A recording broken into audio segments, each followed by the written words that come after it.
जय गुरुदेव जय जगन्नाथ। ज्ञान विज्ञान और प्रज्ञानर अभिनव रूप रोमंथन को आपण समस्त को स्वागत करुच्ची मुकुटी। दर्शक बंधु, रोग को नहीं अनेक कथा, ऑटिज्म को नहीं अनेक कथा, पुणी कथा आसिकी पहुंची रुद्राक्ष विषय रे। रुद्राक्ष को किपरि आपण धारण करेंगे, ताहा शरीर उपरे किपरि प्रभाव पकाए से विषय आपण माने जानिबा को पाउथले। पुणी रुद्राक्षर जो जपामाली आम व्यवहार करुचे ताहार संख्या 8 कौन पाई, ताहार व्यवहार आम शरीर उपरे किपरि प्रभाव पकाई थाए, तार कारण कौन से विषय आपण माने जानिबा को पाउथले। आज जानिबा किछि नुआ कथा। सतिपय प्रथमे स्वागत करिबा आपण समस्तंकर प्रिय रेकी मिशन प्रतिष्ठाता तथा विज्ञानी गुरु गुरुदेव श्री संत महोदय को। गुरुजी आपण कार्यक्रम को स्वागत। जय गुरुदेव। गत अध्याय अनेक किछि कथा आपण बुझौतले। 108 संख्यार कथा, जपामाली रे काहेकि रुद्राक्ष 108 रो व्यवहार करा जाय ताकू नै विभिन्न कारण आपण बुझौतले। आज कथा केउठु आरंभ करिबे? जपमाली आमे रुद्राक्ष स्थिर करने पूर्व जपमाली संख्या विषय जाना दरकार। और संख्या विषय जदि आमे जानुचे ताले आमे जानुचे जे तार कार्यकारिता कौन। जी जहाँ को आमे गोटे बड़ा हल्का नौ जे केवल भगवान प्रीति अर्थ रे बा गोटे जपर संख्या को पूरण करने पाई आमे 108 संख्या ही जप करने दरकार। ताहा निश्चित नुहे, ताहा सत्य मध्य नुहे। कौनसी क्रिया एमिति करा जाई नाही जार प्रथम सुफल मनुष्य बा जे करुथिबो ता उपरे प्रतिफलित हबो और तापरे भगवान को पाई उत्सर्गीकृत हबो। धर्म को माध्यम करा जाइछि गोटे मनुष्य को श्रृंखलित जीवन यापन करबा पाई, शारीरिक क्षेत्र रे और मानसिक क्षेत्र रे सुस्थता लाभ करबा पाई। जितबेला आमे मालार कथा कहूचे, चेतनार कथा कहूचे, जंत्रर कथा कहूचे, शक्तिर कथा कहूचे, ए सबुर समन्वय को नेकी केमती शरीर सुबंदोबस्थित सुसंगठित होकर रहिबो और ता पाखरे थिबा कुवृत्ति कुप्रवृत्ति कुप्रकृति केन सब दूर हो जहाँ हूँ मूल लक्ष्य जपर बा आमे जो कहू जे जप करने द्वारा देवता मानकर विशेष कृपा आम उपर हुए। केमिति ना आम भितर देवत्व सृष्टि हुए। तो देवत्व सृष्टि हवार अर्थ जे आम भितर जिते प्रकार कुसंस्कार अच्छी, कुप्रवृत्ति अच्छी, कुवृत्ति अच्छी, कुचिंता अच्छी, सबगुड़िक लोप हो जाए। आम भितर सुशक्ति समाहित हो रहे।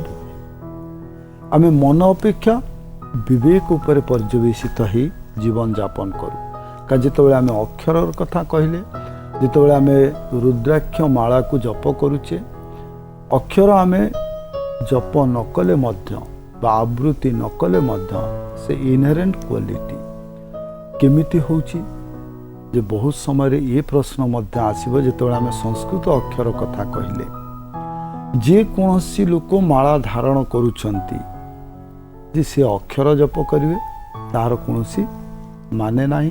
से कोनोसी मंत्र जप करिवे, गुरुदत्त मंत्र हो, निजे मानसिक स्तर प्राप्त मंत्र हो बा निज द्वारा बचा जाइथिबा मंत्र हो। जेतेबेला आमे मंत्र जप करूचे बा आमे चाहूचे भगवान को आकृष्ट करिवा पाई, से मंत्र उपर ध्यान दो, अक्षर उपर कि ध्यान दियंतिनी बा अक्षर जप कि करंती नाही। जदिओ जितेबाला आमे पंचसखा साहित्य को जीवा, पंचसखांकर कृति को जीवा, जितेबाला महाजंत्र कथा कहा जाइछि, अक्षर को नहीं महाजंत्र करा जाइछि, अक्षर को नहीं जप सृष्टि करा जाइछि, अक्षर को नहीं विभिन्न चिकित्सार माध्यम मध्य करा जाइछि। साबर तंत्र को जितेबाला जीवा विभिन्न अक्षर को नहीं विभिन्न रोग भल करने पाई मंत्र देखा जाइछि, जो मंत्र कौनसी अर्थ नाही किंतु अक्षर उपर पर्यवेसित। तो अक्षर को नहीं अनेक गुड़िए कार्य करी ही पारिबो हबो मध्य, जहाँ भगवान कर मुख निःसृत वाणी बा जहाँ भगवत वाणी मध्य कहूची। जितेबाला अक्षर कथा आसीछि, ये अक्षर को नहीं कौन करहब केते चमत्कारी। जितेबाला इंद्रकर शत्रुता स्थापन होइछि, कृष्णकर अवतार समय द्वापर युग, जिते इंद्रंकर पूजा को बंद करी भगवान कृष्ण गोपाल माननकु कहउछंती जे गिरी गोवर्धन पूजा करिया पाई सेतबेले उत्तेजित हो जाइछंती देवराज इंद्र এবং ସେ ଯେତେବେଳେ ନିଜର ପଦ ଏବଂ ପ୍ରତିଷ୍ଠା ଉପରେ ଆଘାତ ଆସିଛି ସେତେବେଳେ ସେ ଚାହିଁଛନ୍ତି ଆଘାତ ଦେବା ପାଇଁ ଏବଂ ସେ ବିଭିନ୍ନ ପ୍ରକାର ଉପାୟକୁ ଅବଲମ୍ବନ କରିଛନ୍ତି।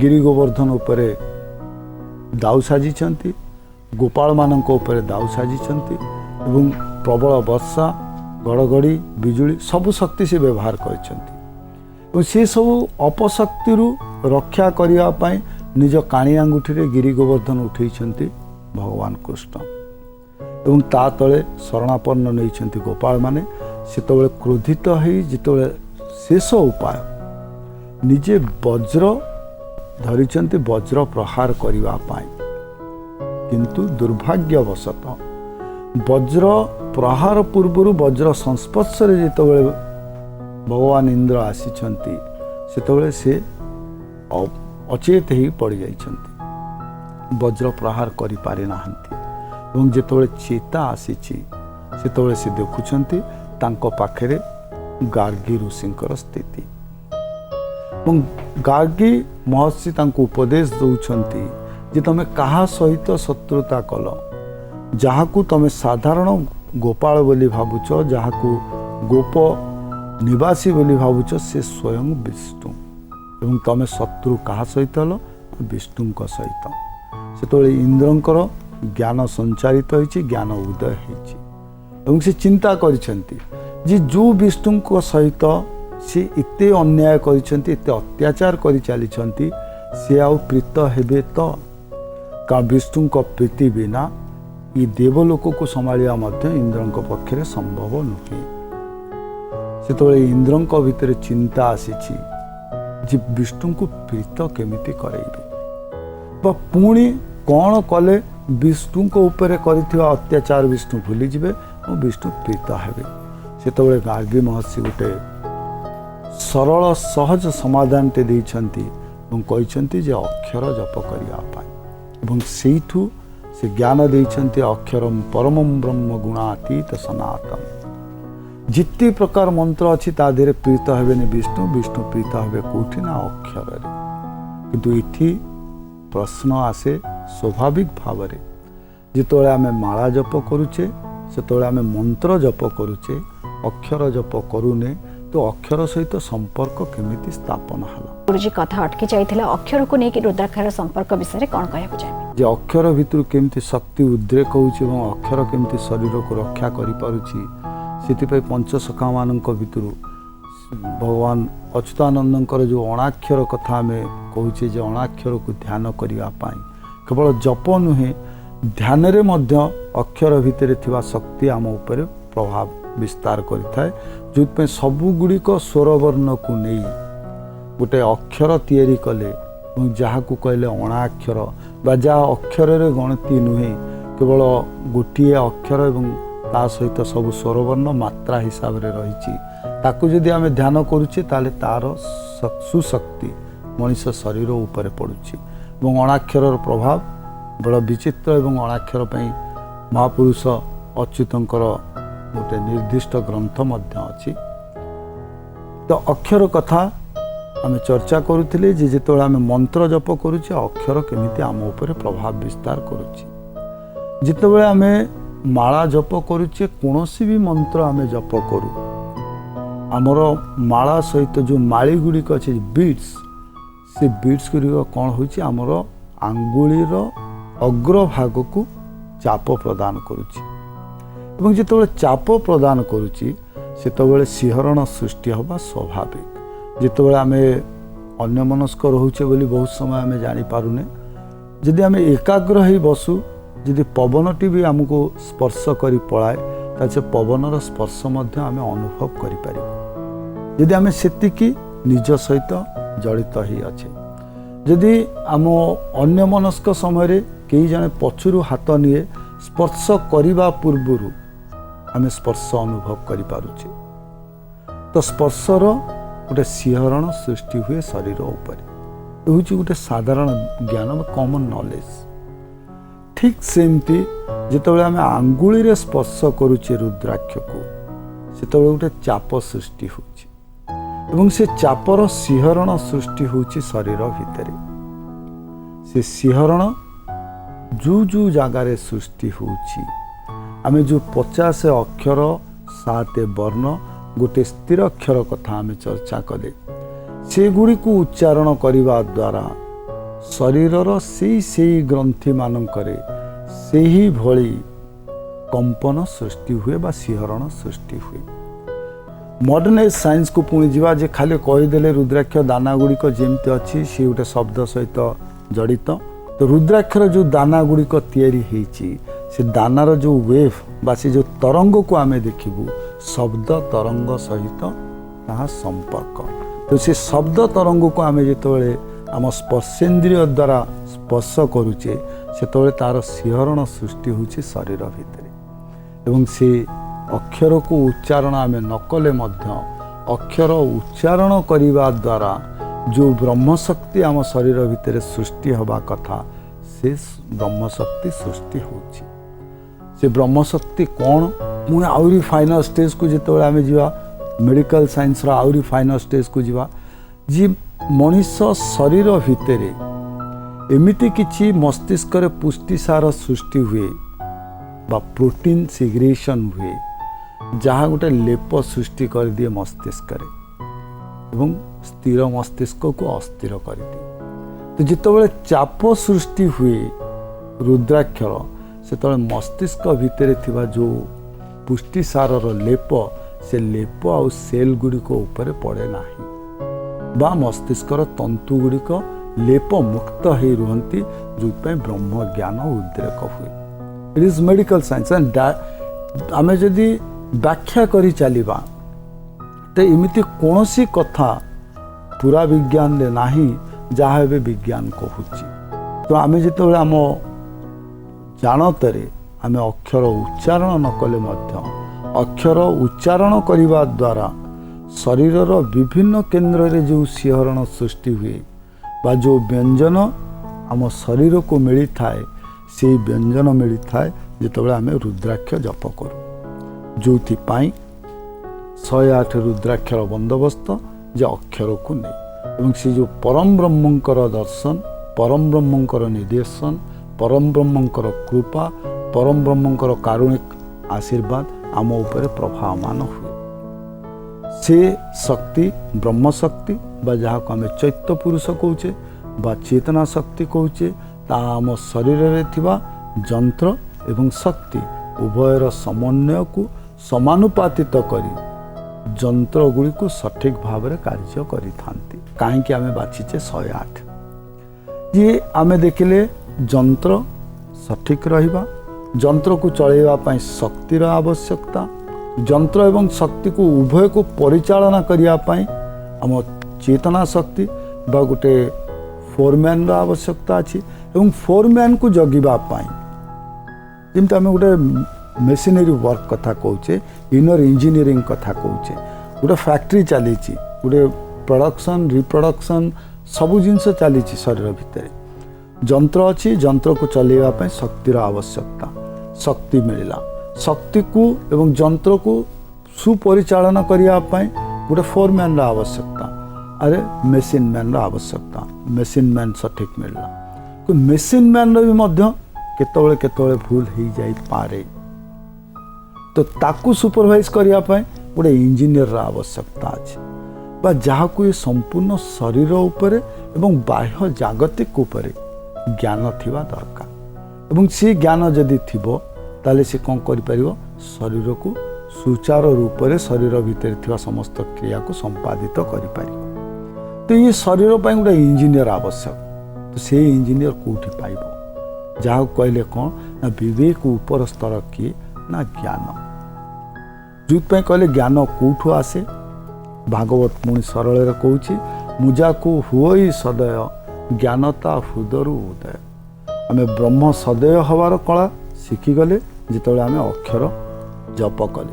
ତ ସଦୟ ଯେତେବେଳେ ହେଇଛନ୍ତି ଜ୍ଞାନ ନିଶ୍ଚିନ୍ତ ଉଦ୍ରେକ ହେବ ଏବଂ ସେ ଜ୍ଞାନ କେମିତି ଉଦ୍ରେକ ହେବ ଏବଂ ଜ୍ଞାନ କେମିତି काम करिवो से विषय में मध्य चर्चा करिवो। देखिबा सुप्र मैडम आउ कोन जानबा को चाहछंती तांको झियो विषय रे से पुणी लिखिछंती गुरुजी आउ एक प्रश्न अछि झियो को नै से पुणी जानबा को चाहूछि जणे जदि आध्यात्मिकता क्षेत्र रे आगो को पढिबो बा यात्रा रे आगो को बढ़िबा को चाहिबो ताले बहुत गुडे निश्चय बाधा विघ्न आसीबो ऑब्स्ट्रकल आसीबो तबे आध्यात्मिक यात्रा रे सबुठारो बड़ डिस्ट्रैक्शन बा विकर्षण कोन?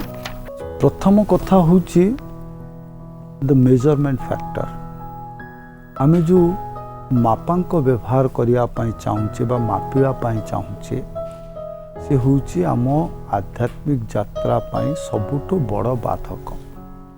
बहुत समय आमे चिंता करू मु एते दिन बसिली साधना रे पाइली कौन मोर हैला कौन केते दूर शिखिली गोटे जप मु एते दिन कली तादेर सिद्धि हैला ना नाही। जो मन चाहे मापिवा पाई सबुठु बड़ बाधक होछि आध्यात्मिक यात्रा। जे मु केते दूर यात्रा कली मु केते दूर जाई पारिली। तो यात्रा को मापांक करिवा अनुचित काहे की because we know the starting point but never have any idea about the last point of destiny. आमे शेष ठिकाना हमको जना नाही। आमे यात्रा करूचे ठीक किंतु लक्ष्य नाही। लक्ष्य हमर यात्रा रे लक्ष्य लक्ष्य ऊपर नुहे। We never concentrate on destiny. जो माने डेस्टिनी बा लक्ष्य को लक्ष्य रखी जप करंती बा आध्यात्मिक यात्रा करंती सेमानंकु विफल मिले। तो आध्यात्मिकतार यात्रा कौन जिते आम आध्यात्मिक यात्रा करुचे जदि आमर चित्त निवृत्ति हो जाइए कौन सी पदार्थ प्राप्तिर कथा आम भितर नाही तो सेठी आउ आम मापांक जे आगु को आगौचे कि पछकु जाउचे बा सेठी स्थिर ही रहिचे आम से विषय चिंता करिवार आवश्यकता नाही। सेठी आवश्यक ना निर्देशर जोथि पई कहगला जे गुरुंकर आवश्यकता अछि। जदि गुरु नाहंती ताले निजर जो मन बा सुमन से ताकू गुरु करिवा दरकार। जे मते आध्यात्मिक पथरे यात्रा करिवार अछि आध्यात्मिकता मो अनुसारे तार परिभाषा कौन का व्यक्ति अनुसार परिभाषा परिवर्तित हुए आध्यात्मिकतार। बहुजन धर्म को रिलीजन को स्पिरिचुअलिटी बोली भावी दियंती। दो spirituality is different thing and religion is different thing. धर्म गोटे अलगा कथा आध्यात्मिकता गोटे अलगा कथा। आध्यात्मिकता चेतना सहित संपर्कित धर्म क्रियाकलाप सहित संपर्कित। तो आध्यात्मिकतार यात्रार अर्थ शुद्ध पुत्त केते रही पारुच जाको आमे आध्यात्मिकता कहूचे ब how much you link with your soul not with your body. केते तमे आत्मा सहित जड़ित ही रहउछ से होची आध्यात्मिकता। तो सिथिरे यात्रा केवल लक्ष्य केवल मु यात्रा करिवि कोठी की केते पर्यंत जहाँ भगवत दत्त बा जहाँ भगवान को द्वारा दृष्ट। जिमती आमे छुटिया कहानी रू जानू जितेबले ध्रुव को सिद्धि प्राप्ति होचे एवं भगवान हाथ धरिछंती सेतेबले ध्रुव को भीतर प्रश्न आसी जे मो आगुरु अनेक व्यक्ति एमती साधना रे बसछंती बहु वर्ष बहु दिन धरी मते ये अवस्था रे केमती दर्शन करे मु विश्वास करूनी तुमे नारायण बोली सेठी से परीक्षा नैछंती। ठीक सेमती केतेबले कहि हबो नाही को समय रे केतेबले भगवत प्राप्ति हबो। तेणु यात्रा स्पिरिचुअलिटी कौन first you clarify yourself what you know about spirituality. आध्यात्मिकता विषय रे कौन तमर धारणा अछि। जे पर्यंत धारणा नाही से पर्यंत ध्यान नाही। जदि ध्यान नाही यात्रा नाही। सिथिपई ताकू चारिटी सोपान कले प्रथम प्रत्याहार बा चित्त निवृत्ति द्वितीय धारणा व्हाट कॉन्सेप्ट यू हैव तुम कौन धारणा अच्छी धर्म विषय तुम कौन भावुच तुम व्यक्तिगत मत कौन तापरे ध्यान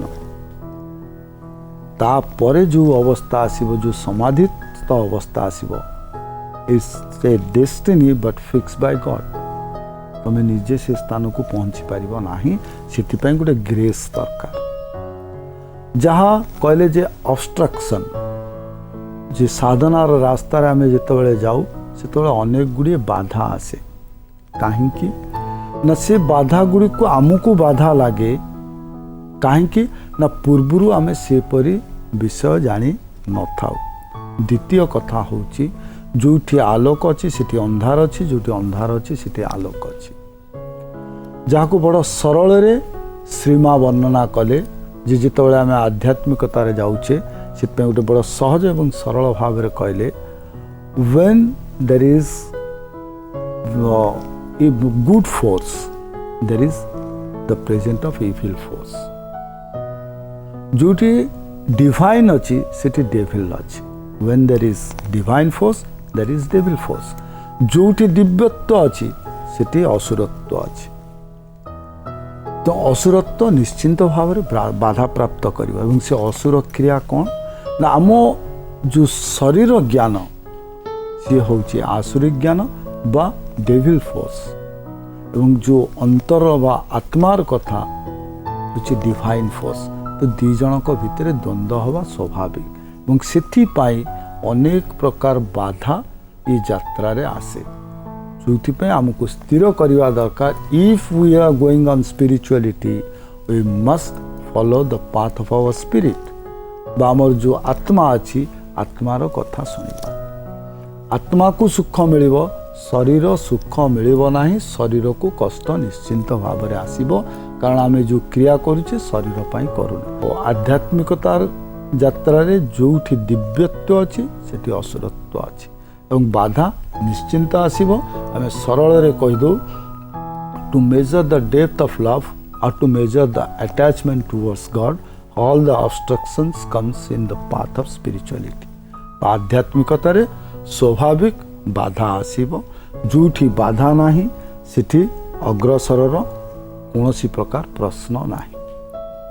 ଆଜ୍ଞା ଗୁରୁଜୀ, ନିଶ୍ଚୟ ଛୋଟିଆ ଛୋଟିଆ ପ୍ରଶ୍ନ ତାଙ୍କ ମନରେ ଅଛି ତାଙ୍କ ଝିଅଙ୍କୁ ନେଇ, ଯାହାର ଉତ୍ତର ସେ ପାଇପାରୁଛନ୍ତି ରୋମନ୍ଥନରେ। ତେବେ ଆଜିର ଅଧ୍ୟାୟ ପାଇଁ ବହୁତ ବହୁତ ଧନ୍ୟବାଦ। ଜୟ ଗୁରୁ। ଜୟ ଗୁରୁ।